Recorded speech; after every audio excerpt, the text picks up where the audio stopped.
ধর্মেণ হীনা পশুভিঃ সমানা। যার পরমার্থ জীবন নাই তার সাথে পশুর কোনো ব্যবধান নাই।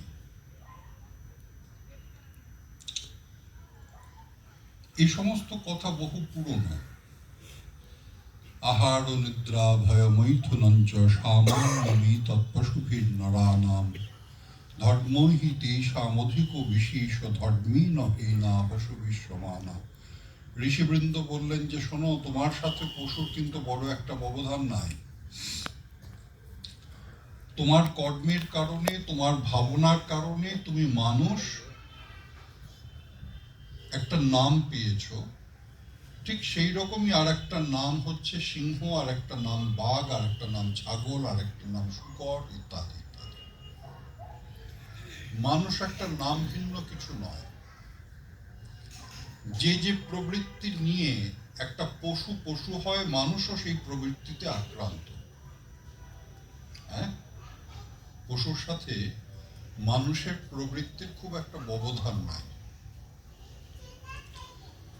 ঋষিরা সেই প্রবৃত্তিকে একটা খুব সংকীর্ণভাবে, অর্থাৎ খুব সংক্ষিপ্ত রূপে একটা প্রস্তুত করেছেন কতগুলো নামের দ্বারা। আহার ও নিদ্রা ভয় মৈথুনঞ্চ। আহার বলছেন যে শোনো, তুমি খাওয়া দাওয়া করো। পৃথিবীতে সবাই খাওয়া দাওয়া করে, এর মধ্যে আর বৈশিষ্ট্য কোথায়? খাওয়া দাওয়ার জন্য তুমি প্রচেষ্টা গ্রহণ করো, জীবিকা ইত্যাদি করো। পশুরাও করে। হ্যাঁ, মানুষ ঘুরে ঘুরে তার অর্থ উপার্জন করছে, তারপরে তোমার সেই অর্থের বিনিময়ে তার ভোজনের জিনিসপত্র ক্রয় ইত্যাদি করছে। তারপর মানুষ নিজের ভোজনের জন্য চাষাবাদ করছে, আরো কি কি কি কি প্রচেষ্টা গ্রহণ করছে। তো মানুষ তো নিজের মতো কর্ম নির্ণয় করেছে। পশুদের অত মনুষ্যেতর জীব, এখানে পশু বলতে শুধুমাত্র ওই পশু নয়, পশু পক্ষী বা মনুষ্যেতর জীব, মানুষের থেকে তথাকথিত নিকৃষ্ট যাদের বলা হয়েছে, বলছেন তারাও তো করছে। এই যে দেখছিলাম সকালবেলা কা কা বলে কাকে ডাকছে, ওর জন্য কে রান্না করলো? কেউ না মরলে কে আর কাককে খাওয়ায়?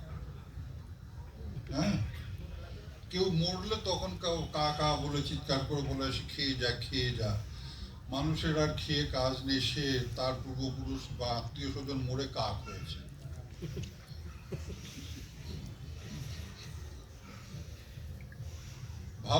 ভাবনাটাই কিরকম যে আমার আত্মীয় তো কর্মটর্ম ভালো ছিল না, ও কালই হবে।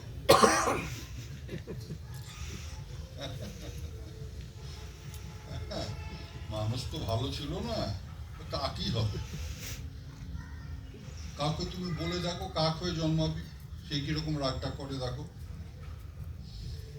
হ্যাঁ, মারপিট হয়ে যাবে মাথা গরম মানুষ থাকলে। অথচ তার যখন বাবা মরে বলে কাক হয়েছে, মা মরে কাক হয়েছে। যাই হোক, কতগুলো লোকাচার রয়েছে, কাকই নাকি হয়। হলে হবে। এই মোবাইল বন্ধ করো, যার যার মোবাইল আছে একটু সাইলেন্ট করে দাও, যার যার মোবাইল আছে একটু সাইলেন্ট করে দাও। শুনতে পেয়েছো? হ্যাঁ, আবার বেজে না ওঠে।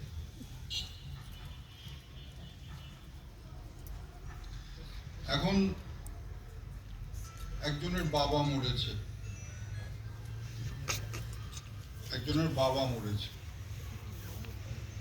তার সদ্য বিধবা মা, তার কিশোর ছেলে, এই বছর 15-17 বছর বয়স, দুজনে মিলে ছাদে গিয়েছে কাককে খাওয়ানোর জন্য। কাক একটা এসেছে, এসে উড়ে আবার চলে যাচ্ছে, এসে হচ্ছে খাওয়া খেয়ে নে খাচ্ছে। এদিকে একটু পাশের দু পাঁচ বাড়ি পরে সেখানেও একজন মরেছে, সেখানেও কাকা করছে। হ্যাঁ, সেখানেও যে মরেছে তার স্ত্রী আর তার ছেলে মিলে কাকা করছে। এই যখন কয়েকবার হচ্ছে তখন ছেলেটা বলল, মা তুমি একটু ভেতরে যাও, বাবা তোমাকে এখনো ভয় পায়।